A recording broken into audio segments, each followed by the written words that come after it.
अज्ञानतिमिरान्धस्य ज्ञानाञ्जनशलाकया चक्षुरुन्मीलितं येन तस्मै श्रीगुरवे नमः। वन्दे बोधमयं नित्यं गुरुं शङ्कररूपिणं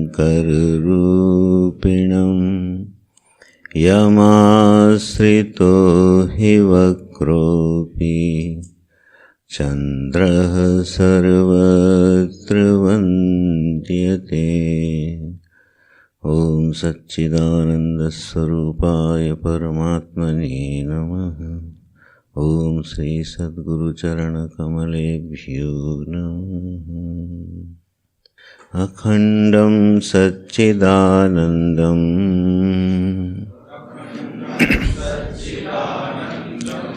अवाङ्मनसगोचरम्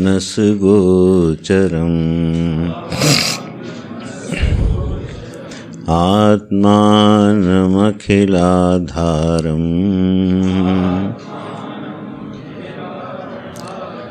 आश्रयेभीष्टसिद्धये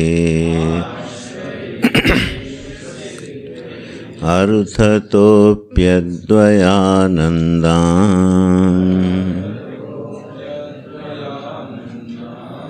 अतीतद्वैतभानतः गुरुनाराध्य वेदान्त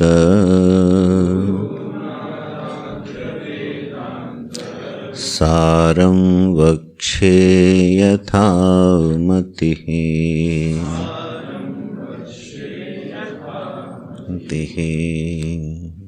सच्चिदानंद परमात्मा के आश्रय से अपने अभीष्ट की सिद्धि के लिए परम पूज्य अद्वयानंद जी जिनके गुरु हैं, ऐसे आचार्य इस ग्रंथ का प्रारंभ करते हैं। तो मंगलाचरण में पहले उन्होंने अपने आत्मस्वरूप परमात्मा का आश्रय लिया, वंदन किया, फिर अपने गुरु का ध्यान करते हैं, उनकी आराधना करते हैं। अर्थतो अपि अद्वयानंदान, जिनका नाम ही अद्वयानंद नहीं है बल्कि उनके जीवन का वह अनुभव भी है। जिनका जीवन, जो महापुरुष अपने आनंद के लिए किसी पर आश्रित नहीं होता, उसके आनंद को बोलते हैं अद्वयानंद। जैसे हम लोगों को या अविद्याग्रस्त जीवों को अभी तक जितने भी प्रकार के आनंद की उपलब्धि हुई है या हो रही है, वह विषयानंद है, अद्वयानंद नहीं है। तो कैसे वंदन करते हैं? हमारे गुरु का जो आनंद है वो विषयानंद न होके अद्वयानंद है। तो ये अद्वयानंद क्या होता है कि जो अखंड ज्ञान है, सच्चिदानंद स्वरूप जो आत्मा है, उसके बोध से जब उपनिषद प्रमाण से यह प्रमा जन्म ले लेती है, यह एक समझ जन्म ले लेती है, तब जिस आनंद की उपलब्धि होती है वह आनंद विषय का आश्रय नहीं लेता है। तो विषय का आश्रय लिए बिना जो आनंद होता है वो अखंड होता है, स्वाभाविक होता है, सहज होता है, एक रस होता है, कूटस्थ होता है। उस आनंद में वृद्धि या ह्रास नहीं होता। तो अगर वर्तमान के आनंदों की हम लोग मीमांसा करें तो अभी तक जितने भी आनंद प्राप्त हुए होंगे उसमें सारे ये धर्म नहीं हैं। क्या धर्म हैं? आनंद विषय के आश्रय से प्राप्त होता है। विषय अगर हट गया तो आनंद भी चला गया। यह एक सामान्य सा व्यक्ति का अनुभव है। जो उसको अनुकूल विषय चाहिए, वो विषय कुछ भी हो सकता है। वह विषय कोई स्थूल इंद्रिक पदार्थ भी हो सकता है, वह विषय कोई दिव्य चिंतन भी हो सकता है, वह विषय कोई अलौकिक अनुभव भी हो सकता है। ठीक है, वह विषय कदाचित ईश्वर की कृपा का अनुभव भी हो सकता है। जितने भी आनंद की उपलब्धि होती है, माने जब हमको आनंद होता है, सुख होता है, उस समय ये ध्यान देना चाहिए कि इस आनंद का विषय क्या है। और अगर आनंद का विषय स्व से व्यतिरिक्त मिले तो वो फिर विषयानंद होगा, अद्वयानंद नहीं होगा। तो जब भी जीवन में कभी सुख मिल रहा हो तो थोड़ा रुक के झांकना चाहिए कि अच्छा, इस आनंद का आश्रय क्या है, ये कहाँ से आ रहा है। तब पता चलेगा कि कोई अनुकूल विषय, कोई अनुकूल घटना घट रही है जो मुझको प्रिय लग रही है, तो उसका एक विषय होगा और उस विषय से हमको आनंद आ रहा होगा। वो विषय स्थूल सूक्ष्म कुछ भी हो सकता है। ऐसा जो आनंद होगा वो फिर आएगा और आने के बाद चला जाएगा। और यही सभी का अनुभव है कि सुख जीवन में आते हैं और विदा हो जाते हैं, आते हैं और विदा हो जाते हैं। बड़े दिव्य दिव्य सुख भी आए होंगे, ठीक है, वो भी चले गए। साधारण सुख भी आए, वो भी चले गए। क्यों? क्योंकि विषय आश्रित सुख स्थिर नहीं हो सकता, क्योंकि विषय स्थिर नहीं है। जब विषय स्थिर नहीं है तो आनंद कैसे स्थिर होगा? क्योंकि आनंद का आश्रय क्या है? विषय। अच्छा, विषय स्थिर नहीं होता, लेकिन विषयी स्थिर होता है कि नहीं?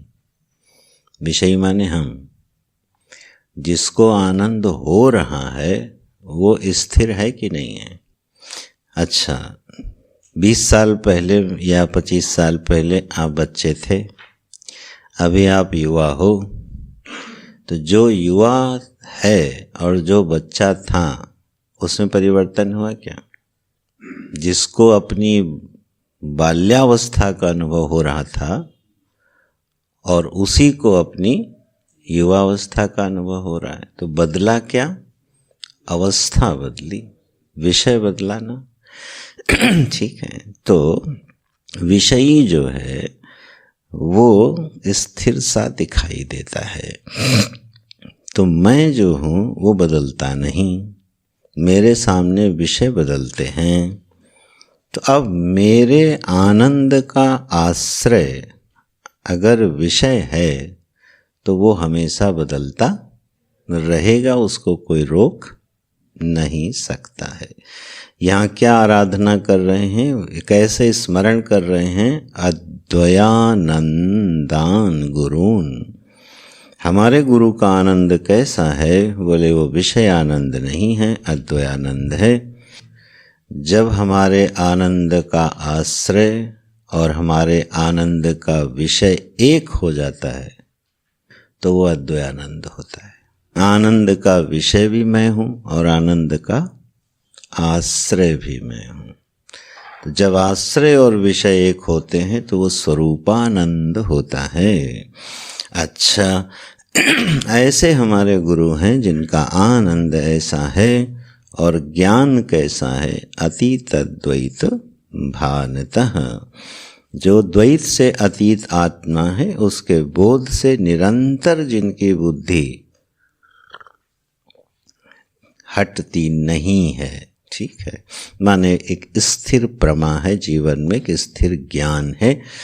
ऐसे गुरु को मैं आराध्य हैं हमारे, उनकी आराधना करके ये वेदांत सार नाम का ग्रंथ मैं कहने जा रहा हूँ। कैसे कहोगे? बोले यथा मति ही, जैसी हमारी बुद्धि है वैसे मैं बताऊंगा। ये जो यथामति शब्द है ये दो तरह से प्रयोग होता है। एक तो ये विनम्रता का सूचक है। जब हमसे पूछा गया कि आप इस विषय के बारे में जानते हैं, और हम बहुत अच्छी तरह भी जानते होंगे, तब यही कहेंगे भाई मैं जितना जानता हूँ, जितना मेरे गुरु ने हमको सिखाया है, मैं उतना बता सकता हूँ। तो ये हो गया यथामति वक्षे, ठीक है।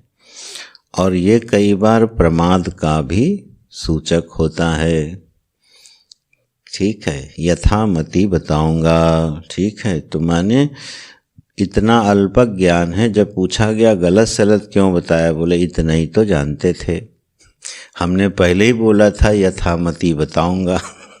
अब यथामति हमारी यही थी तो मैंने बता दिया।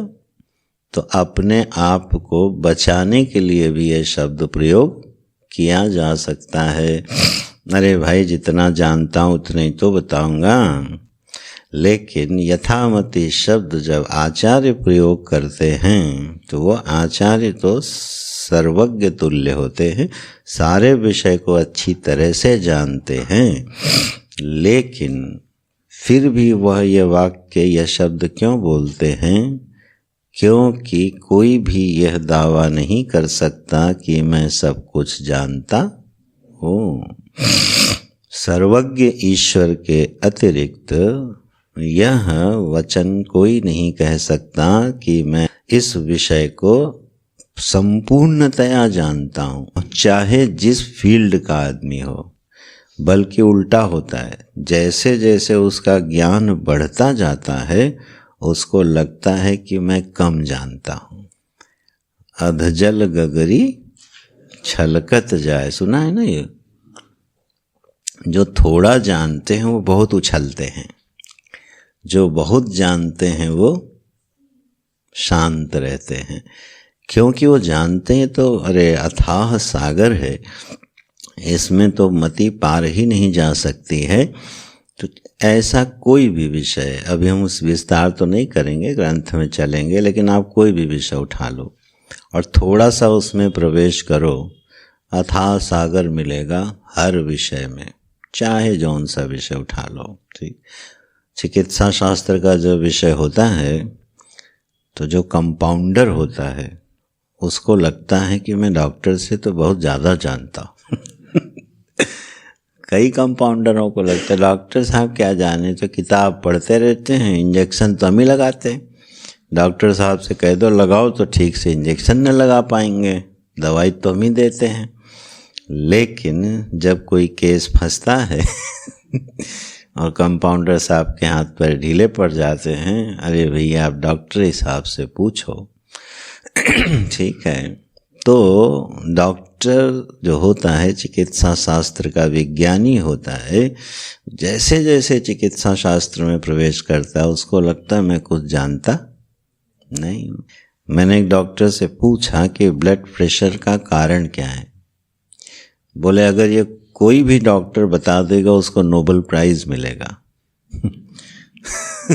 क्योंकि अभी तक चिकित्सा शास्त्र ब्लड प्रेशर का निश्चित कारण नहीं ढूंढ पाई है कि आदमी को ब्लड प्रेशर क्यों होता है। सोचो आप, तो जब जब जिस शास्त्र में आप प्रवेश करोगे तो वहाँ फिर यथामति शब्द का प्रयोग विनम्रता से किया जाता है कि परमात्मा ने, ईश्वर ने हमको जितने ज्ञान से उपलब्ध कराया है, मैं अपनी वाणी से उसको प्रकाशित करता हूँ। तो ऐसे मैं अपने गुरु की आराधना करके इस वेदांत के सार को बताने जाता हूँ। अच्छा, गुरु और शिक्षक में थोड़ा अंतर समझ लेना, फिर हम लोग ग्रंथ में चलते हैं।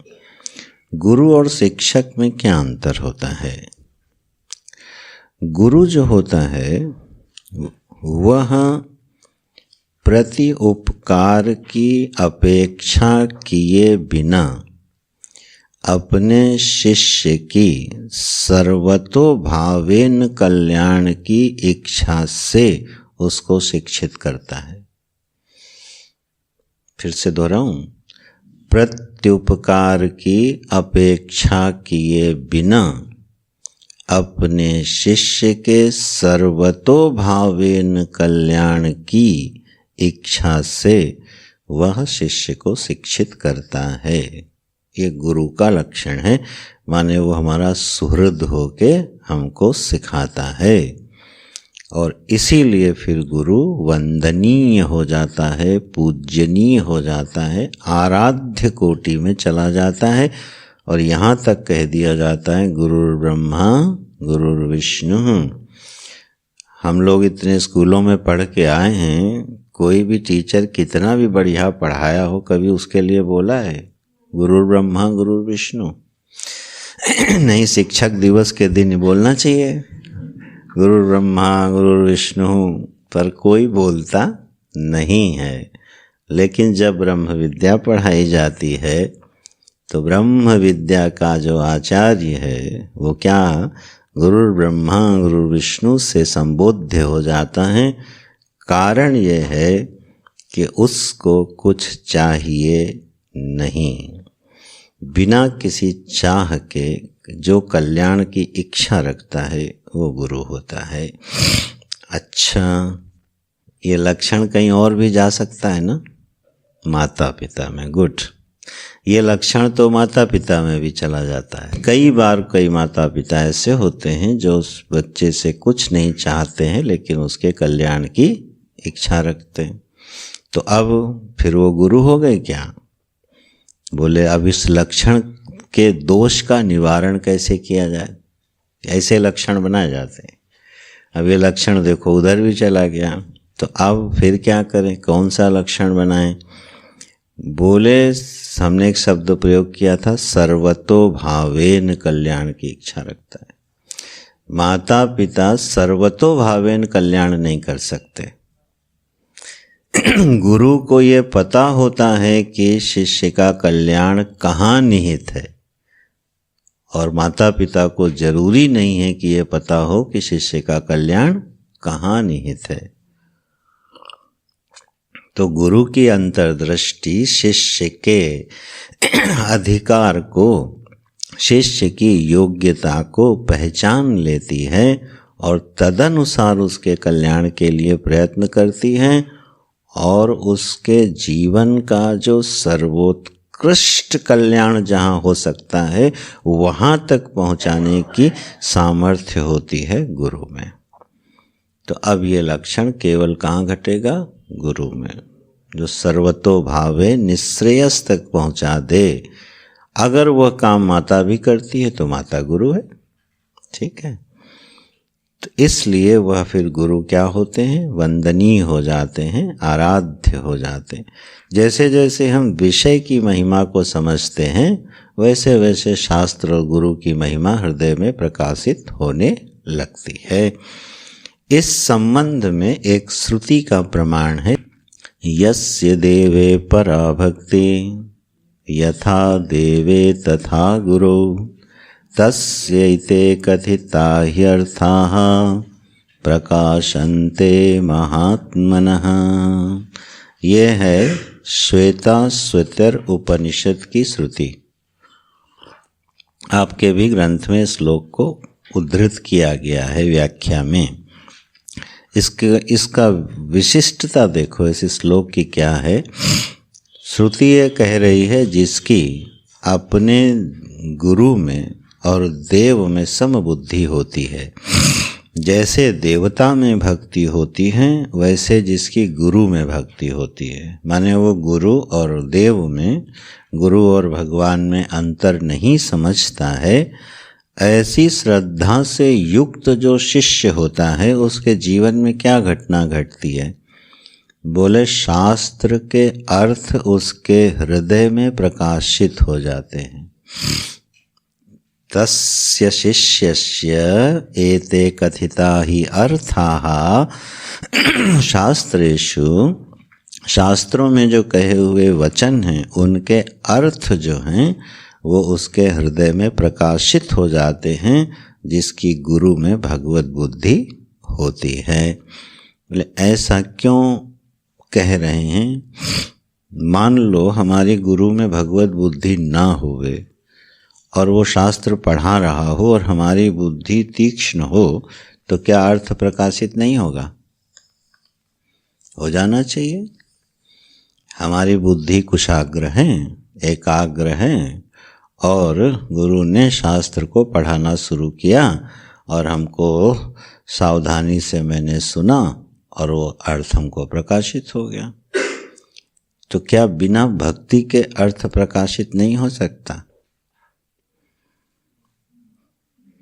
अब श्रुति का क्योंकि प्रमाण है कि बिना भक्ति के अर्थ प्रकाशित नहीं हो सकता। ये आगे आगे हम लोग धीरे धीरे समझेंगे क्यों ऐसा होता है। क्योंकि यह जो विषय है यह विषय अलौकिक है, सारे प्रमाणों से अतीत ये विषय है। जो विषय प्रत्यक्ष आदि प्रमाणों के अधीन होते हैं उसकी तो आप परीक्षा भी कर सकते हो कि टीचर ने सही बताया कि गलत बताया। अब ब्रह्म के बारे में सही बताया या गलत बताया इसकी परीक्षा कैसे करोगे? एक आनंद ऐसा होता है जिसको विषय की अपेक्षा नहीं है, अब इसकी परीक्षा कैसे करोगे? जब तक वो हो न जाओ तब तक परीक्षण संभव है ही नहीं। तो ये विषय ऐसा है जिसकी आप प्रमाण से परीक्षा नहीं कर सकते, इसलिए ब्रह्मवित् ब्रह्मैव भवति। ब्रह्मवित् कौन है? बोले ब्रह्मवित् ब्रह्म ही है। तो इस शास्त्र में उपनिषद प्रमाण है जिसका ऐसा जो विद्या है वह विद्या उसके हृदय में अपने अर्थ को प्रकाशित करती है। ये अंतर आप धीरे धीरे समझेंगे। जब गीता आदि शास्त्र कभी पढ़ेंगे तो गीता जी का वही श्लोक जिसको आपने 10 बार पढ़ा है कभी कभी अपने विशिष्ट और सही अर्थ को प्रकाशित कर देता है। अरे यहाँ भगवान ये कहना चाहते थे, हमें तो अभी तक समझ ही नहीं आया। शास्त्र वही है। फिजिक्स केमिस्ट्री में ऐसा नहीं होता, वहाँ अर्थ निश्चित है। टीचर ने बताया, हमारी बुद्धि कुशाग्र है, हमने समझ लिया, वो मीनिंग स्टेबल हो गया, ठीक है, वो नहीं बदलता है। लेकिन वही शास्त्र आपको अपने सही सही अर्थ देने लगता है जैसे जैसे हमारी श्रद्धा और भक्ति बढ़ती जाती है। इसको आप महसूस करना, क्योंकि विषय अलौकिक है, प्रमाणातीत है और परीक्षण के योग्य नहीं है जब तक उसका अनुभव ही न हो जाए। इसलिए ये बहुत आवश्यक हो जाता है कि हमारे शास्त्र में और गुरु के वचन में श्रद्धा होवे। तो इस तरह से अपने गुरु की आराधना करके, गुरु की वंदना करके वक्षे यथामति ही, मैं अब तुमको शास्त्र पढ़ाता हूँ, वेदांत सार बताता हूँ क्या है। अब ग्रंथ प्रारंभ हो रहा है, हम लोग ग्रंथ में प्रवेश करते हैं। इसका पाठ करेंगे, इसको दोहराइएगा। वेदांतो नाम उपनिषत् प्रमाणम तदुपकारिणी शारीरक सूत्रादीनि च अस्य वेदांत प्रकरणत्वात् तदीयैः एव अनुबन्धैः तद्वत्त्वात् तद्वत्ता सिद्धेः न ते पृथक् आलोचनीयाः तत्रानुबन्धो नाम अधिकारी विषय संबंध प्रयोजनानि। वेदांतो नाम उपनिषत् प्रमाणं तदुपकारीणि शारीरक सूत्रादीनि च। बोले वेदांत क्या है? वेदांत शब्द की व्याख्या कर रहे हैं। क्यों वेदांत शब्द की व्याख्या कर रहे हैं? क्योंकि ग्रंथ का नाम क्या है? वेदांत सारः। तो वेदांत शब्द की ही पहले व्याख्या करते हैं कि ये वेदांत क्या है। ऐसे ग्रंथ लिखे जाते हैं। तो वेदांत क्या है? तो वेदांत नाम, वेदांत किसका नाम है? बोले उपनिषत् प्रमाणम। उपनिषत् प्रमाणम वेदांतः। ये वाक्य बन गया। अब आपको थोड़ा स्मरण हो रहा होगा, इसमें प्रमाण शब्द आया। प्रमाण किसको कहते हैं? हाँ, गुड, बढ़िया। प्रमा के साधन को प्रमाण कहते हैं। तो प्रमा का साधन यहाँ क्या है? उपनिषद। गुड। उपनिषद जो है वो प्रमा का साधन है, इसलिए उपनिषद प्रमाण हो गया। उपनिषद प्रमाण से क्या पैदा होगी? प्रमा। तो उस प्रमा का नाम क्या हुआ? वेदांत। बन गई परिभाषा। वेदांत किसको कहेंगे? प्रमा को। वेदांत माने प्रमा, वेदांत माने अंडरस्टैंडिंग, वेदांत माने एक समझ। इसका नाम है वेदांत। उपनिषद का आश्रय लेकर के जब आगम प्रमाण से विषय प्रकाशित होगा, तब हमारे हृदय में उस शब्द के अनुसार, आगम प्रमाण के अनुसार एक समझ बनेगी, एक ज्ञान पैदा होगा, एक प्रमा बनेगी, और उस प्रमा का नाम होगा वेदांत। जैसे अलग अलग प्रमाणों से जो प्रमा बनती है उसके अलग अलग नाम होते हैं कि नहीं? चिकित्सा शास्त्र से जो प्रमा बनी तो उसका नाम होगा डॉक्टर। ठीक है, डॉक्टरो नाम क्या? चिकित्सा शास्त्र प्रमाणम। ऐसे बना लो। जितनी भी कलाएं हैं और विद्याएं हैं, उन सबके पृथक पृथक क्या होंगे? साधन होंगे अपने अपने। ठीक है, उन साधनों से तत् जो प्रमा है वो बनेगी। ऐसे ही उपनिषद से वेदांत प्रमा बनती है। अब ये वेदांत माने क्या होता है, ये तो अर्थ कर दिया उन्होंने। अब वेदांत शब्द का एक अर्थ होता है वेदों के द्वारा जो निर्णय लिया गया।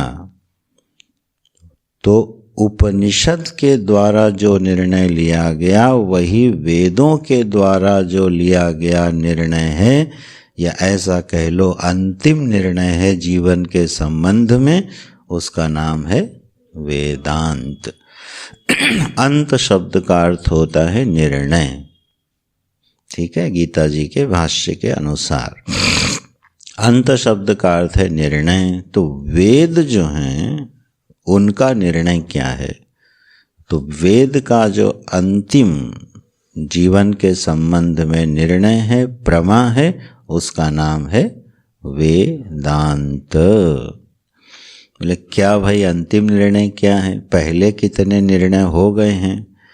तो बोलो अपने जीवन के संबंध में जब हम अपने ऊपर ध्यान दें तो हमारी अपने बारे में क्या समझ है, माने मैं कौन हूँ। अगर ये प्रश्न हम आपसे पूछें तो इस प्रश्न के उत्तर में हमारी क्या समझ है, वही समझ हमारी प्रमा है, ठीक है। बोले मेरी समझ ये है कि मैं एक मनुष्य हूँ, मेरे पास एक शरीर है और मैं एक शरीरधारी क्या हूँ, मनुष्य हूँ। अब ये ज्ञान सबको है कि नहीं है? ये तो स्वाभाविक ही है। जब से जन्म लिया तो मैं एक शरीर वाला हूँ, ये समझ तो नैसर्गिक है, जन्म से पैदा हुई है, ठीक है। मैं मनुष्य हूँ और मैं शरीरधारी हूँ। अच्छा, ये तो एक नैसर्गिक समझ हो गई। मैं मनुष्य हूँ यह समझ भी कब बनेगी? जब मनुष्यत्व नाम का धर्म हम में रहे। अगर मनुष्यत्व नाम का धर्म नहीं है तो फिर मैं मनुष्य हूँ ऐसा कहना बनेगा नहीं। तो अब मनुष्यत्व नाम का धर्म क्या है भाई? जिसके कारण मैं शरीर होता हुआ मनुष्य हूँ।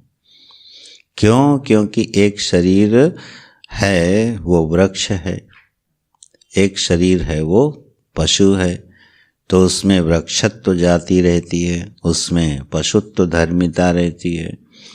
जिस आकृति में पशु धर्मिता है, पशुत्व है, उसको हम क्या बोलेंगे? पशु। जिसमें वृक्षत्व धर्मिता है उसको बोलेंगे वृक्ष।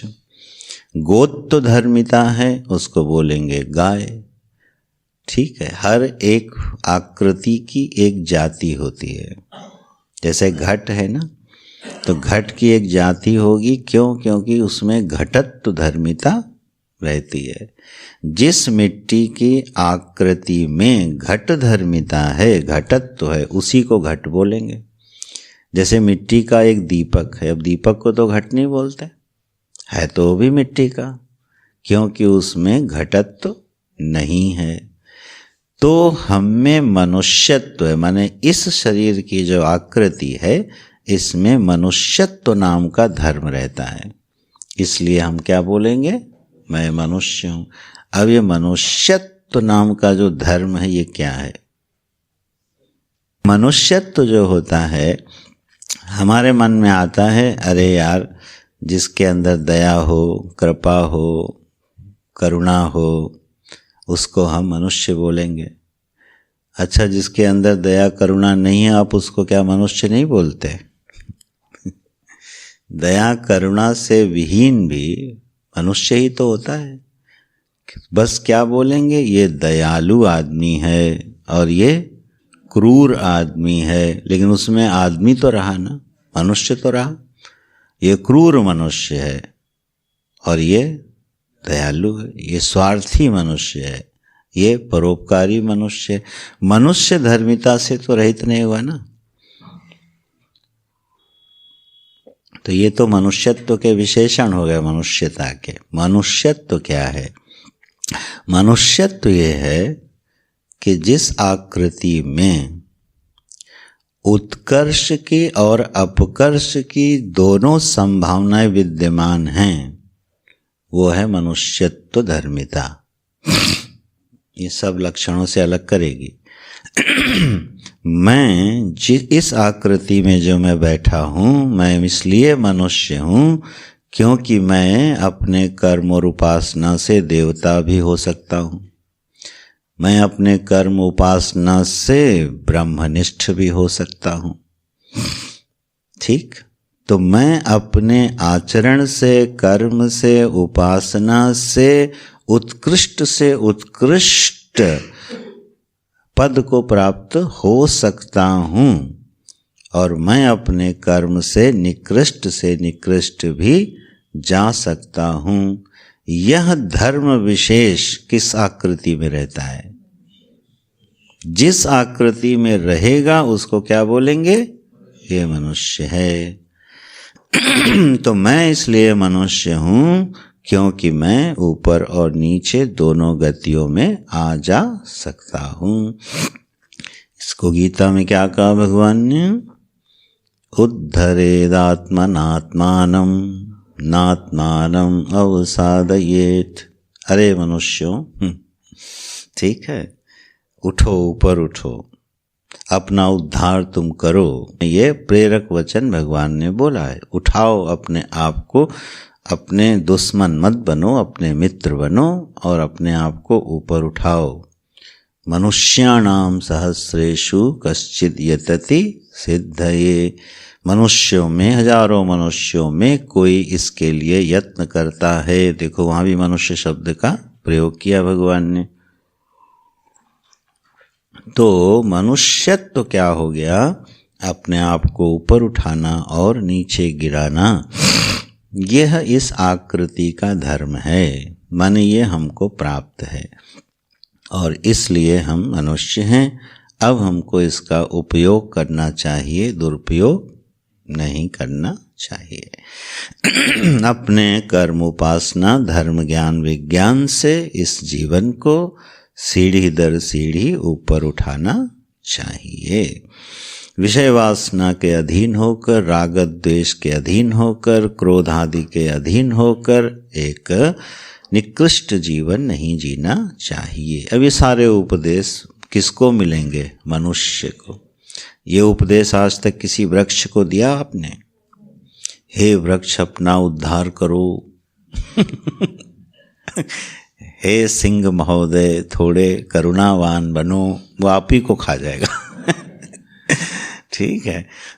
ये उपदेश केवल इस आकृति विशिष्ट चैतन्य को दिया जा सकता है।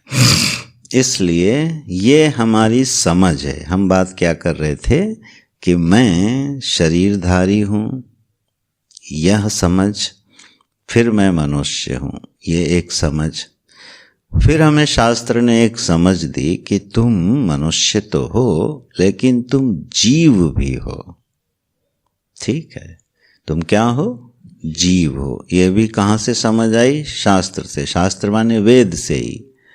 वेद ने ही एक समझ पैदा करी, एक आरोप किया कि हे मनुष्यों तुम जीव हो। बोले जीव होने से क्या हो गया? बोले जीव होने से ये हो गया कि तुम्हारे पहले भी शरीर रहे हैं और आगे भी तुमको अपने कर्मों के अनुसार शरीर मिलेंगे। इसलिए क्या करो? बोले सत्कर्म करो, परोपकार करो, यज्ञ दान आदि करो, जिससे आगे अच्छे परिस्थिति और अच्छे शरीर प्राप्त होवें। तो एक समझ बनी कि नहीं? अब जिस व्यक्ति की ये समझ न बने कि मैं जीव हूँ, तो फिर उसको न स्वर्ग की चिंता होगी न नरक की, और न किसी अगले शरीर में जाने का उसकी कोई फिक्र होगी। तो वो फिर न यज्ञ करेगा, न देवताओं को प्रसन्न करेगा, न श्राद्ध तर्पण करेगा, वो कोई भी कर्म नहीं करेगा। क्यों? उसकी समझ क्या है कि मैं तो शरीर हूँ। लेकिन इस समझ को श्रुति ने, वेदों ने बदला और कहा कि तुम जीव हो। इसके बाद फिर एक समझ बनाई गई, बोले कि तुम जीव हो। ये बात भी तब तक सही है जब तक तुम आत्मा को नहीं जानते हो। अगर तुम ईश्वर को जान लो और ईश्वर के सही स्वरूप को जान लो, तो तुम्हारी एक समझ बनेगी कि मैं असंग, अनंत, अजन्मा, आनंद आत्मा हूँ। अब ये भी एक समझ बनेगी। ठीक है, ये एक समझ का माने प्रमा। ठीक, ये प्रमा भी किसने बनाई? वेद ने। श्रुति ही ये प्रमा बना रही है। जो श्रुति ये प्रमा बनाई थी कि आप जीव हो, वही ये श्रुति अधिकार के अनुसार एक प्रमा बना रही है कि तुम जीव भी नहीं हो, तुम तो अजन्मा, असंग, आनंद आत्मा हो। बोले ठीक, ये समझ भी बनी श्रुति से। यही समझ को कहा जाता है कि श्रुति के द्वारा बनाई गई ये अंतिम समझ है। इसके बाद फिर कोई समझ बनाना शेष नहीं रहता है। मैं शरीर हूँ, फिर मैं जीव हूँ, फिर मैं भक्त हूँ, ठीक है, और मनुष्य होने के नाते माता हूँ, पिता हूँ, भाई हूँ, बहन हूँ। ये सारी की सारी प्रमाएं हैं जो कुछ श्रुति से और कुछ लौकिक व्यवहार से बनती हैं, जिनके आधार पर जीवन चलता है। लेकिन आखिरी समझ इस जीवन की क्या बनती है? आखिरी समझ इस जीवन की ये बनती है कि यह अहम कूटस्थ अजन्मा आत्मा है। और फिर इस समझ के बाद कोई समझ बनाने की जरूरत नहीं पड़ती है। अगर ये समझ बन गई जीवन में धीरे धीरे, तो जीवन क्या हो जाएगा? अद्वयानंदान। जिस आनंद की खोज में भटकते हैं वो घर बैठे मिल जाने वाला है। ठीक, तो वेदांतो नाम उपनिषद प्रमाणम। ये उपनिषद क्या करेगा? उपनिषद एक ऐसी प्रमा बनाएगा जो वेदांत के नाम से जानी जाती है। यही श्रुतियों का अंतिम निर्णय है। बोले ठीक है। तद उपकारिणी शारीरक सूत्रादीनी च, ये भी क्या है? प्रमाणम। ये जो उपनिषद है ये प्रमाण है। इसके जो उपकारी ग्रंथ हैं, उपकारी ग्रंथ में नाम लिया शारीरक सूत्रादीनी। शारीरक माने, हाँ, ब्रह्म सूत्र को बोलते हैं शारीरक सूत्र। अच्छा, तो ब्रह्म सूत्र आदि शब्द से उन ग्रंथों को ले लेना चाहिए जो प्रमा उपनिषद बनाते हैं। वही प्रमा उपकारी ग्रंथ भी बनाते हैं। तो अगर हम वेदांत सार पढ़ के भी वो प्रमा बना लेते हैं तो वो प्रमा भी क्या कहलाएगी? उपनिषद प्रमाण जन्य प्रमा ही कहलाएगी। तो जो उपकारी शास्त्र हैं माने वही प्रमा बनाते हैं जो उपनिषद बनाते हैं, उस प्रमा का नाम है वेदांत। भगवान शंकराचार्य जी ने जब उपनिषद शब्द की व्याख्या करी तो बड़ी उदारता से इसकी व्याख्या करी।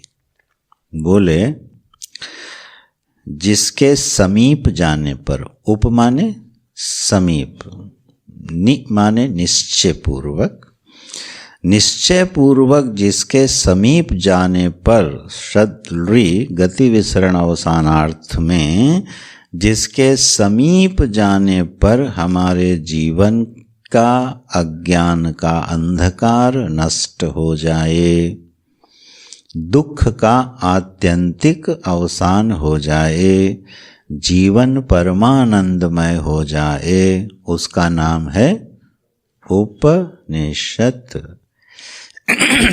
तो अब देखो कितनी उदार परिभाषा कर दी कि हम किसी आचार्य के पास गए, किसी गुरु के पास गए और हमने कुछ नहीं पढ़ा है, हम कुछ भी नहीं जानते, हमने कोई शास्त्र नहीं पढ़ा। तो मान लो किसी ने कुछ नहीं पढ़ा है, कुछ नहीं जानता है, और वह पहुंच गया किसी श्रोत्रिय ब्रह्मनिष्ठ गुरु के पास और उसकी सेवा करने लगा, उसको प्रेम हो गया। और फिर उसने गुरु से धीरे से पूछा, गुरु जी क्या करना चाहिए, जीवन में आनंद कैसे होवे? और गुरु ने उसको 2-4 वाक्य बोल दिए। कौन से वाक्य? जो वाक्य उपनिषद में आए हैं, जो वाक्य ब्रह्म सूत्र में आए हैं, ऐसे 2-4 वाक्य बोल दिए। और उस 2-4 वाक्य को उसने अपने जीवन का आश्रय बना लिया, श्रद्धा और विश्वास से धारण कर लिया, तो वो उसको क्या हो गई? वेदांत प्रमा पैदा हो गई। ठीक, अब आप लोग कहोगे कि इससे तो अच्छा है कि ढेर सारे शास्त्र क्यों पढ़े जाएं। ठीक काय को झाए झाए करी जाए, चलो भाई किसी श्रोत्री ब्रह्मनिष्ठ के पास लेकिन भैया वहाँ तक पहुँचने का ये रास्ता है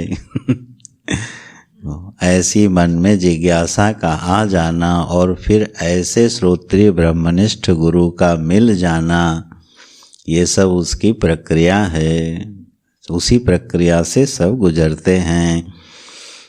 तो उपनिषद किसको कहेंगे? भगवान भाष्यकार ने कह दिया, जिसके समीप जाने से दुखों का, अज्ञान का आत्यंतिक विनाश हो जाए, बस उसका नाम उपनिषद है, उसका नाम उपनिषद प्रमाण है।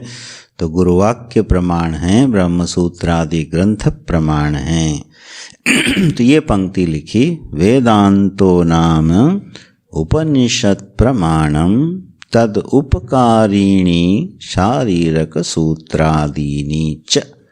ये पंक्ति स्पष्ट हो गई। अब देखो, भले हमें संस्कृत का आपको ज्ञान ना हो, पंक्ति का अर्थ लग गया कि नहीं लग गया? संस्कृत भाषा की विशेषता यही है ठीक है, कि अगर उसको कोई समझाए तो भाषा ज्ञान नहीं होने पर भी अपनी पंक्ति का अर्थ दे देती है वो। तो इस पंक्ति का अर्थ हो गया। अब आगे कहते हैं, अस्य, अस्य माने अस्य वेदांत सारस्य ग्रंथस्य, अस्य ग्रंथस्य वेदांत प्रकरणत्वात् तदीयैः एव अनुबंधैः तद्वत्ता सिद्धेः। बोले इस वेदांत सार नाम का जो ये ग्रंथ है, क्योंकि ये वेदांत का प्रकरण ग्रंथ होने से, वेदांत प्रकरणत्वात्, प्रकरणत्वात् का मतलब होता है प्रकरण ग्रंथ। तो प्रकरण ग्रंथ अब किसको कहते हैं? साधारण सी भाषा में समझ लो, जो शास्त्र के एक देश से संबद्ध विषय की प्रयोजन के अनुसार व्याख्या करता है, माने हमारे प्रयोजन की पूर्ति करते हुए वो शास्त्र में उस विषय को उठा लेता है जिससे हमारे प्रयोजन की पूर्ति हो जाए, उसको बोलेंगे प्रकरण ग्रंथ। मान लो हमारा प्रयोजन है ब्रह्म को समझना, और एक आचार्य ने क्या किया कि एक ऐसा ग्रंथ लिखा कि उसने ब्रह्म अनुसंधान का जो विषय है उसके सारे पक्ष उठा लिए और ग्रंथ लिख दिया।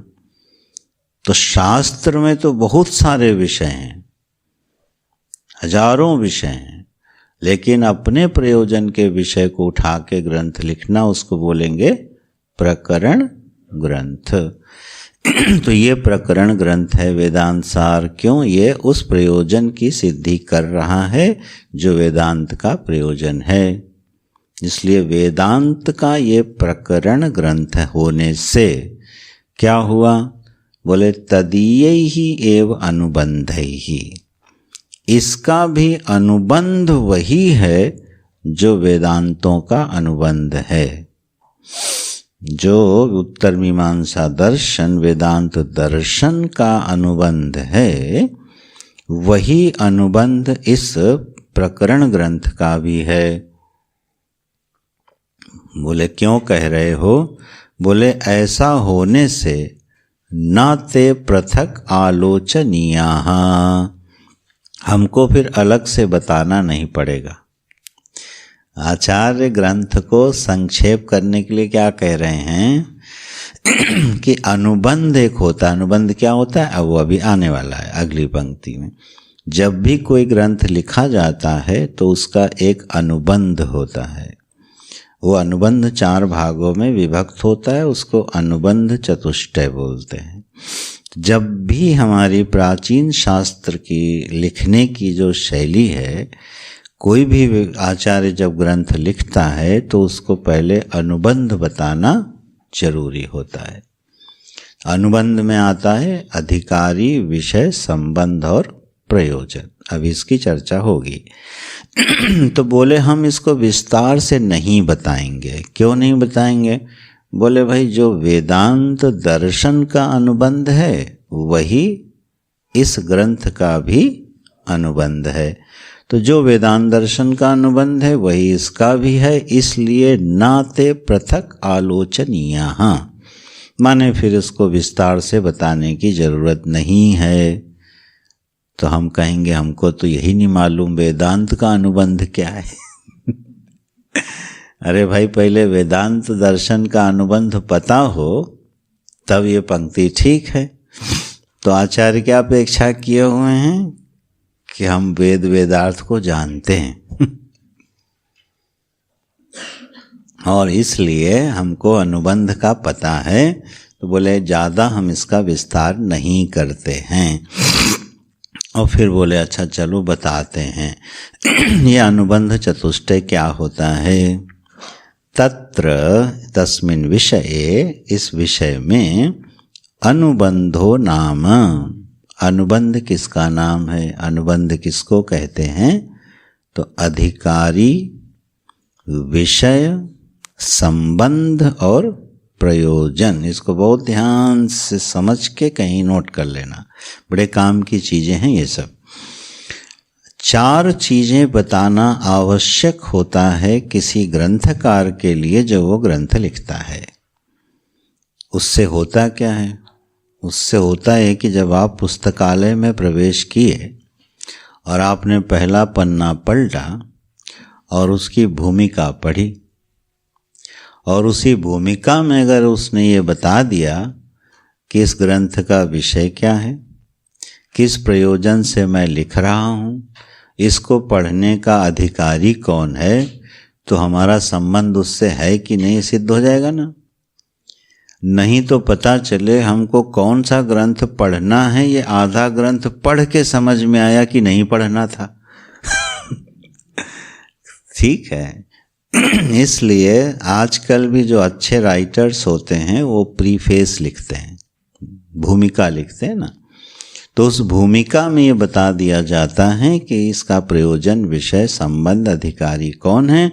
अगर हमारे मतलब का है तो हम पढ़ते हैं और नहीं तो उठा के रख देते हैं।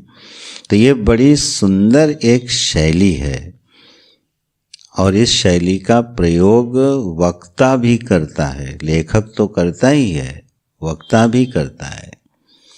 ठीक है। किस विषय को किसके सामने, किस अधिकारी के सामने, किस प्रयोजन से रखना चाहिए, ये जाने बिना जब आप बोलते हो तो आदमी कहता है यार ये बकबका रहे हैं उतनी देर से।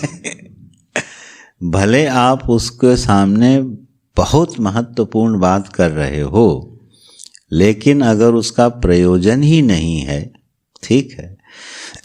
अब कोई आ जाए, मान लो इंजीनियर, आर्किटेक्ट आ जाए और आप उसके सामने संस्कृत भाषा का महात्म्य वर्णन करने लगो कि इससे श्रेष्ठ भाषा दुनिया में कोई नहीं है, तो क्या करेगा वो द्वार देखेगा कहाँ से निकला जाए।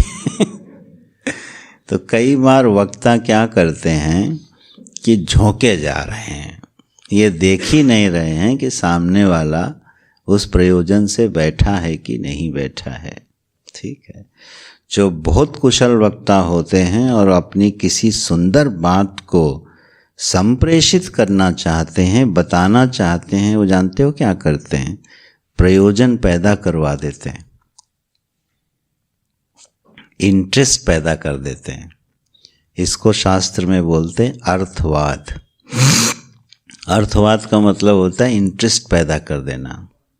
तो पहले इंटरेस्ट पैदा कर देते हैं और फिर अपनी बात को कह देते हैं। ये बड़े आचार्य के बस की बात है, कुशल वक्ता के बस की बात है कि वो आपका इंटरेस्ट ना भी हो उसमें भी आपका इंटरेस्ट पैदा कर दे। ठीक है। इसका सबसे सस्ता उदाहरण ये है, आपको बाजार में जो क्रीम नहीं भी खरीदनी है, विज्ञापन वाले आपसे वो क्रीम खरीदवा देते हैं कि नहीं। ऐसा ऐसा विज्ञापन सुनाएंगे कि आपको लगेगा ये क्रीम खरीद लेनी। यही उनकी कुशलता है कि आपके अंदर इंटरेस्ट पैदा करा दें। कर्म कांड की श्रुतियाँ क्या करती हैं, यज्ञ याग आदि में इतना इंटरेस्ट पैदा कर देती हैं कि आदमी सोचता है 2-4 यज्ञ कर ही लेने चाहिए। है ना। जब यज्ञ की फलश्रुति बताएंगे, उपासना की फलश्रुति बताएंगे, तब सुनने वाले को लगेगा, जिसका कोई इंटरेस्ट नहीं था, नहीं यार कर लेना चाहिए। अब आजकल तो सोशल मीडिया का ज़माना है, तांत्रिक मांत्रिक भी इसमें आते रहते हैं ना। आप गलती से भी किसी के चैनल पर 5-10 मिनट रुक गए तो आपको भी लगेगा ये अंगूठी पहन ही लेनी चाहिए। तो देखो वो इंटरेस्ट पैदा करा देते हैं, है ना। याम इमाम पुष्पिताम वाचम प्रवदन्ति विपश्चितः न अन्यत् अस्ति इति वादिनः। और 1-2 शब्द हैं। तो यहाँ गीता जी में भी ये सारे विषय मिलेंगे आपको। तो यहाँ अनुबंध का मतलब क्या है कि अधिकारी, विषय, संबंध और प्रयोजन, इस 4 का वर्णन होना चाहिए, तब उस ग्रंथ का लेखन प्रारंभ किया जाता है। और ये व्यक्ति तभी कर सकता है जब वो अपने विषय में स्पष्ट हो कि वो लिखना क्या चाहता है और बोलना क्या चाहता है। कभी पुराणों को इस दृष्टि से देखना, इतने विशाल पुराण होते हैं लेकिन अपने मुख्य प्रयोजन से इधर उधर नहीं जाते। उनकी हर कथा अंततो गत्वा अपने मूल प्रयोजन की ओर मुड़ जाती है। जीव का कल्याण कैसे होवे, उसके जीवन में धर्म और उपासना का प्रवेश कैसे होवे, इस प्रयोजन को लेके सारे पुराण लिखे गए हैं। और चाहे जितनी चित्र विचित्र कथाएं आ जाएं, उसका अभिप्राय अंत में वही आपको मिलेगा। ये भगवान वेदव्यास जी का की महानता है, उनका कौशल है ये। ऐसे तो अब ये अनुबंध चतुष्टय हो गया। तो अब अधिकारी का स्वयं वर्णन करते हैं अगले श्लोक में, अगले खंड में, परिच्छेद में। आइए इसको पढ़ लिया जाए। अधिकारी तु विधिवत अधीत वेद वेदांगत्वेन आपाततो अधिगत अखिल वेदार्थो अस्मिन् जन्मनि जन्मांतरे वा काम्य निषिद्ध वर्जन पुरस्सरम् नित्य नैमित्तिक प्रायश्चित्तोपासनानुष्ठानेन। पूरा मिला के पढ़ोगे?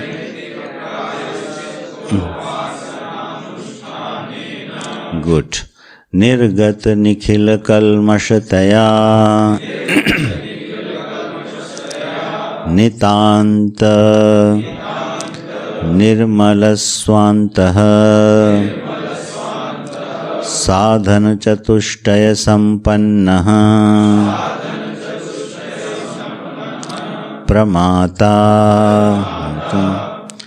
तो अधिकारी कौन है? अधिकारी कह, अधिकारी कौन है? अनुबंध चतुष्टय का जो प्रथम अवयव है अधिकारी, उसका वर्णन कर रहे हैं।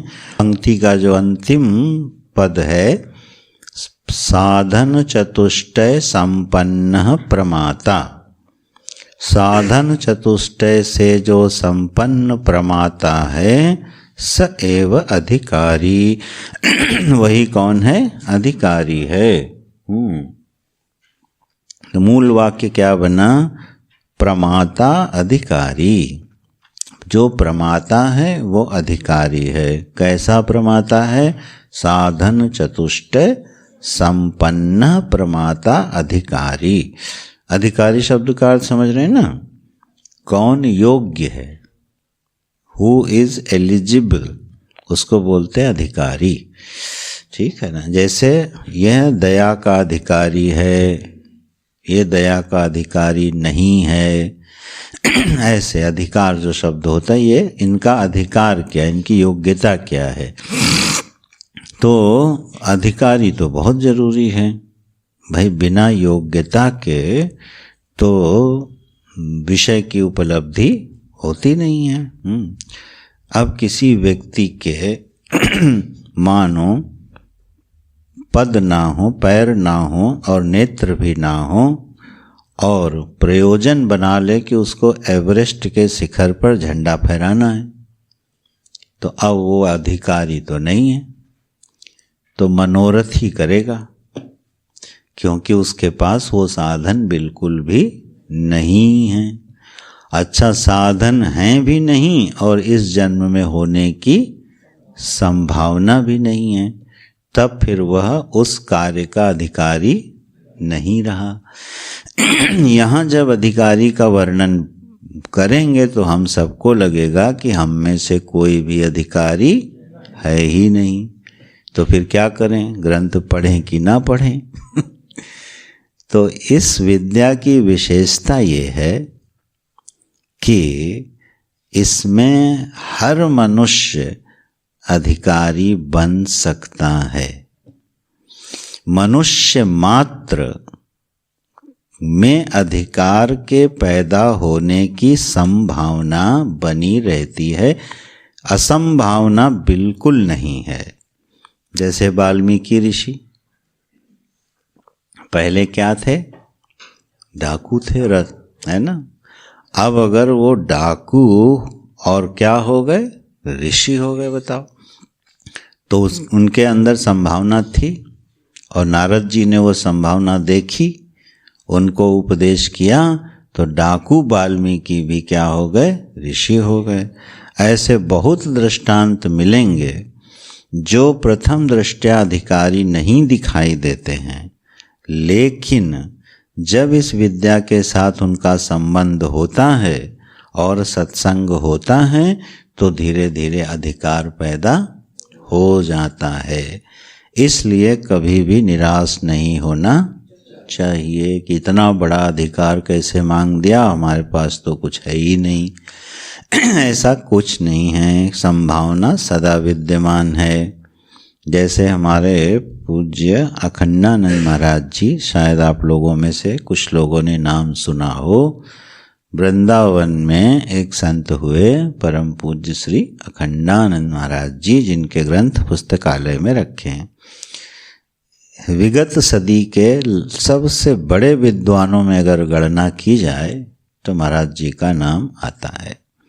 हमारे जो पूज्य गुरु जी हैं, जिनका विग्रह आप पीछे देख रहे हो, वो उनके कृपा पात्र रहे और शास्त्र से जो प्रेम पैदा हुआ वो महाराज जी की वजह से ही गुरु जी को हुआ। शास्त्र में निष्ठा, अध्ययन अध्यापन और अखंड निष्ठा शास्त्र के प्रति, शास्त्री के प्रति गुरु जी के मन में, गुरु जी के जीवन में जो आई वो महाराज जी से आई। ये होता है संग का प्रभाव। तो वो कहा करते थे कि जब वो ब्रह्मसूत्र पढ़ाते थे, और किसको पढ़ाते थे, बम्बई की जनता को हिमालय की जनता को नहीं, बम्बई की जनता को ब्रह्मसूत्र पढ़ाते थे। अब वहाँ प्रेमपुरी आश्रम में प्रतिवर्ष, आज भी सत्संग होता है, वहाँ महात्मा जाते हैं, तो महाराज जी ब्रह्मसूत्र पढ़ा रहे हैं। वहाँ अधिकार की बात आ गई कि ब्रह्मसूत्र पढ़ने का अधिकार तो बड़े बड़े विद्यार्थियों को नहीं मिलता है, जब तक पद पदार्थ का शोधन ना हो, ये ना हो, वो ना हो। तब उन्होंने कहा, देखो भाई, तुम लोग अभी यहाँ बैठे हो। बोले हाँ। तो जितनी देर यहाँ बैठे हो उतनी देर तुम्हारा ध्यान हमारी बातों में लगा है कि नहीं लगा? तो शम सिद्ध हो गया, सम्माने मन का निग्रह सिद्ध हो गया कि नहीं? उतनी देर तो मन हमारी तरफ लगा है। अब बोले जितनी देर बैठे हो उतनी देर किसी विषय का भोग भी नहीं कर रहे हो, कोई इंद्रिय का विषय प्राप्त नहीं हो रहा है, तो ये दम हो गया कि नहीं हो गया? अच्छा, बैठने में पैर टूटे जा रहे हों, घुटना दर्द कर रहा हो, फिर भी लगता है घंटा बैठ लो, तो ये तितिक्षा हो गई कि नहीं हो गई? अच्छा, सब काम छोड़ के यहाँ बैठे तो उपरामता हो गई कि नहीं हो गई? अच्छा, श्रद्धा ना हो तो सुनो क्यों? तो श्रद्धा हो गई कि नहीं हो गई? और सुनते सुनते मन में शांति आ रही है कि नहीं? तो समाधान हो गया कि नहीं हो गया? बोले सारी संपत्ति तो है, अधिकारी हो तो तुम लोग आराम से सुनो। महापुरुष लोग कैसे करुणावान होते हैं कि उनके हृदय में एक ही बात रहती है, जिस जीवन को उन्होंने समझा, जिस जीवन को उन्होंने जिया, उनको लगता है ये कैसे जीव को समझा दिया जाए, बता दिया जाए, जिससे इसका भी हृदय शीतल, शांत और आनंदित हो जाए। इसलिए अधिकारी कौन है, अब उसका वर्णन सुनो। किसको अधिकारी कहा है? तो साधन चतुष्टय संपन्न प्रमाता अधिकारी। प्रमाता को अधिकारी बोला है, कर्ता शब्द नहीं बोला, यहाँ भोक्ता शब्द नहीं बोला। प्रमाता किसको कहते हैं? अब आप आसानी से समझ जाओगे। प्रमा माने समझ, प्रमाण माने प्रमा का साधन, प्रमेय माने समझी जाने वाली चीज। तीन चीजें स्पष्ट हो गई। तो जिसकी समझ में आ गया और जो समझ रहा है उसका नाम क्या है? प्रमाता। सीधा सा अर्थ हो गया। जैसे कोई काम है, कर रहा है, लेखक है, लिख रहा है, तो अपने करण का प्रयोग कर रहा है, उसका नाम है लेखक, वो है कर्ता। कोई विषय भोग कर रहा है, उसका नाम है भोक्ता। ठीक है। ऐसे ही कोई प्रमाण का उपयोग करके प्रमेय वस्तु का अधिगम कर रहा है, समझ रहा है, उसका नाम हो गया प्रमाता। तो अधिकारी के लिए जो शब्द डाला है वो क्या डाला है? प्रमाता, कर्ता नहीं डाला। ध्यान देना, जब यज्ञ के अधिकारी का वर्णन करेंगे तब उसमें कर्ता शब्द लाएंगे, क्योंकि यज्ञ का जो अधिकारी है उसको यज्ञ का ज्ञान हो ये जरूरी नहीं है। यज्ञ का ज्ञान होना चाहिए ऋत्विक को, पुरोहित को। ठीक है ना? और कर्ता कौन है? यजमान। ठीक है। तो वो कर्ता है, वो प्रमाता नहीं है। उसको पंडित जी जैसा बताते जाएंगे वो करता जाएगा। तो यज्ञ का अधिकारी होगा कर्ता। वेदांत का अधिकारी कौन है? प्रमाता। माने हमको क्या करना है? चीज को समझना है, इसलिए शब्द डाला गया प्रमाता। प्रमेय वस्तु को हमें समझना है, वही प्रमाता जो प्रमेय वस्तु को जानना चाहता है वो अधिकारी है। बोले अच्छा थोड़ा वर्णन कर दो, तो अब जरा वर्णन सुन लो। अधिकारी तू, बोले विधिवत अधीत वेद वेदांगत्वेन। बोले उसने विधिवत वेद और वेदांगों का अध्ययन किया हो। गए ना पहले ही शॉर्ट में बाहर हो गए कि नहीं? पहले ही वाक्य में बाहर। बोले विधिवत किया हो। विधिवत का माने होता है गुरुकुल में वास किया हो, गैया भैंस चराई हो, गोबर से कुटिया लीपी हो, जंगल से लकड़ी लाए हो, 12 साल रहे हो, फिर वहाँ वेदांग और वेद अपने गुरु से सुने हो, तब बनेंगे ये अधिकारी प्रमाता। तो वेद वेदांग को विधिवत माने गुरुपसत्ति पूर्वक जिसने पढ़ा है, जानता है। यहाँ वेदांग शब्द का प्रयोग है, इसको थोड़ा सूचना के लिए, माने आप लोगों को सब जानकारी होना चाहिए हमारे शास्त्रों में कितना विस्तार है और कितना सौष्ठव है। वेदांग क्या होते हैं? तो 6 वेदांग होते हैं। शिक्षा, व्याकरण, कल्प, निरुक्त, छंद और ज्योतिष, है ना? ये 6 वेदांग है जिनका मुंडक उपनिषद में वर्णन प्राप्त होता है। माने ये श्रुति प्रमाण से हैं।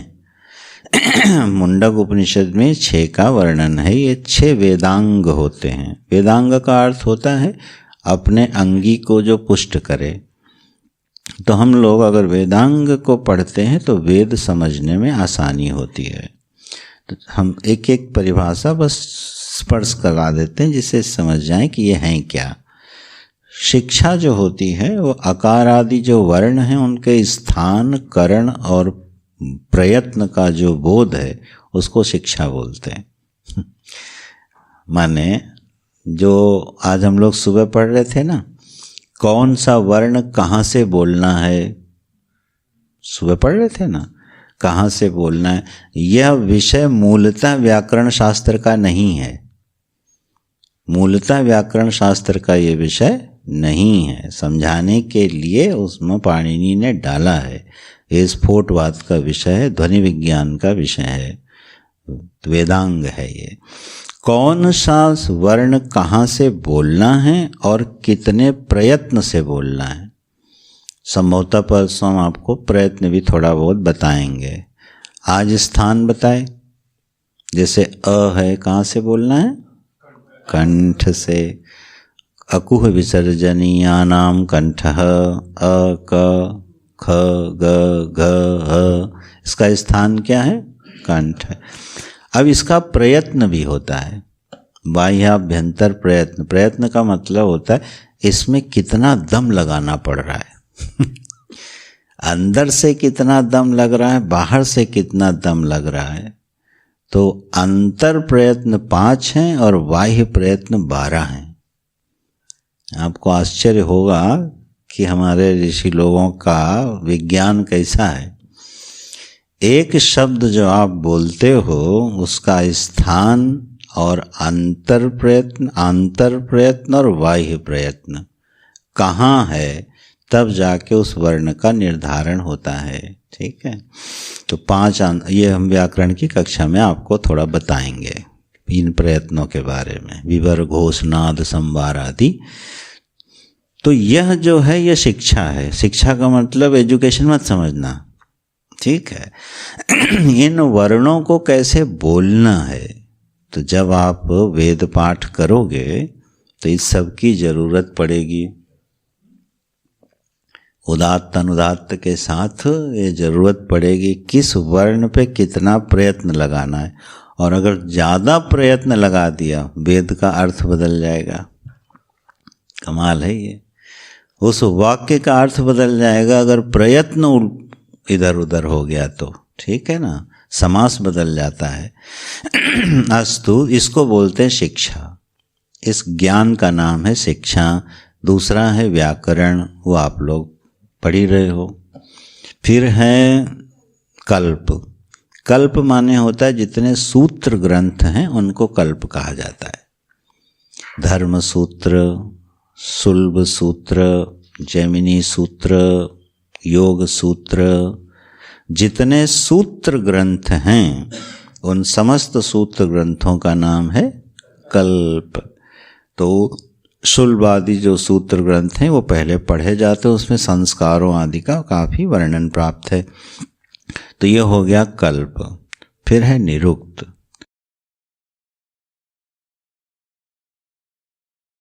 यास्क मुनि जो हैं इसके आचार्य हैं, उन्होंने निरुक्त का शोधन किया। निरुक्त माने क्या है, जो शब्द है उसका उन्होंने पोस्टमार्टम कर दिया। इसमें धातु कौन सी है, प्रत्यय कौन सा है, उपसर्ग कौन सा है और निपात कौन सा है, यह विभाग कर दिया उन्होंने। माने उस पूरे शब्द का पोस्टमार्टम कर दिया। पोस्टमार्टम शब्द अच्छा नहीं लग रहा है यार, उसका विभाग कर दिया। विभाग करके समझा दिया। तो एक एक शब्द जो आप संस्कृत में पढ़ोगे उस हर पद में, हर शब्द में आपको मिलेगा धातु क्या है, निपात क्या है, प्रत्यय क्या है, उपसर्ग क्या है, फिर उसका अर्थ कैसे निष्पन्न हो रहा है। जैसे कल हम लोगों ने पढ़ा सच्चिदानंद शब्द पढ़ा ना, तो उसमें चित शब्द आया, तो चिति संज्ञाने धातु है। तो चिति धातु का मूल अर्थ क्या है? ज्ञान। इसलिए चित शब्द से जो अर्थ बनेंगे वो सब क्या अर्थ के बोधक कराएंगे? ज्ञानार्थक होंगे। ऐसे कौन सी धातु से शब्द बना है वो उसके मूल अर्थ का प्रकाश कर देता है धातु ज्ञान से। तो ये विद्या यह है निरुक्त में, इसका वर्णन है। तो शिक्षा हो गई, कल्प हो गया, व्याकरण हो गया, निरुक्त हो गया, और ज्योतिष। भगवत कृपा से आप देखो 2 वेदांग पढ़ रहे हो बल्कि 3 पढ़ोगे। जब वेद पाठ सिखाएंगे तो शिक्षा भी सिखाएंगे और व्याकरण भी सीख रहे हो, और आशीष जी आपको ज्योतिष भी पढ़ा रहे हैं। 3 जो है आप पढ़ रहे हो और कल्प भी, क्योंकि योग सूत्र भी आपको पढ़ाया जा रहा है और बचा हुआ पढ़ाया जाएगा। घेरंड संहिता योग सूत्र का उपजीव्य ग्रंथ है, ठीक है। योग सूत्र से पहले उसको पढ़ाया जाता है, इसलिए महाराज जी आपको घेरंड संहिता बता रहे हैं।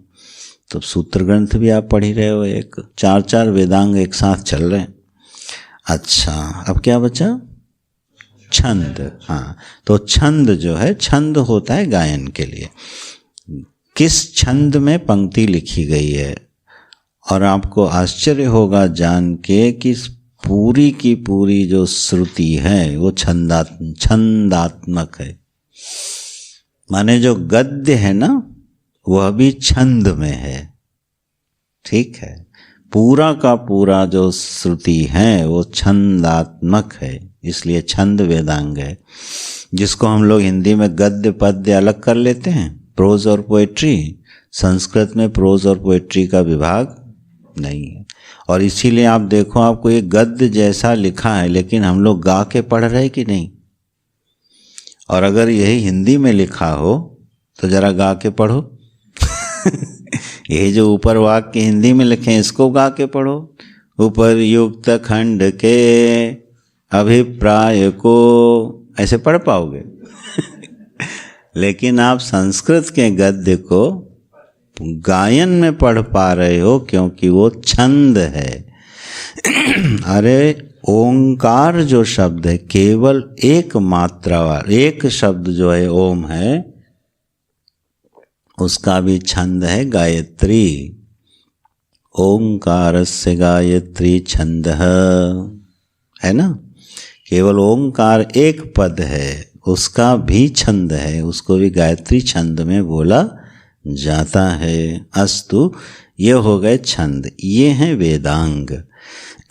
इन वेदांगों का आश्रय लेकर के फिर वेद में प्रवेश किया जाता है, तब वेद पढ़े जाते हैं।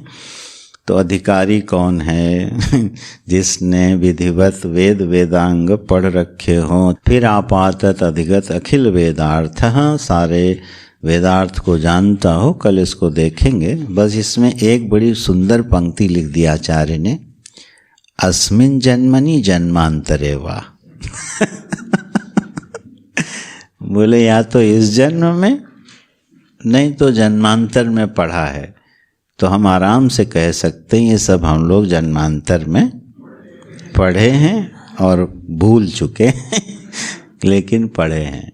और अगर न पढ़े होते तो शायद ब्रह्म विद्या पढ़ने के लिए उपलब्ध नहीं होते, ये प्रमाण है। अगर ब्रह्म विद्या के लिए एक संयोग बन गया है, ठीक है, इस कलिकाल में भी, तो जरूर कुछ ना कुछ जन्मांतर का इसमें संयोग है। तो बढ़िया पंक्ति लिख दी, अस्मिन् जन्मनि जन्मांतरे वा। चलो अब काम में निषिद्ध वर्जन पुरस्सरम, ये इन पंक्तियों की व्याख्या हम लोग कल पढ़ेंगे अधिकारी के लिए। ओम पूर्णमदः पूर्णमिदं पूर्णात् पूर्णमुदच्यते पूर्णस्य पूर्णमादाय पूर्णमेवावशिष्यते। ओम शांति शांति शांति। हरि ओम। श्री गुरुभ्यो नमः। हरि ओम। नारायण।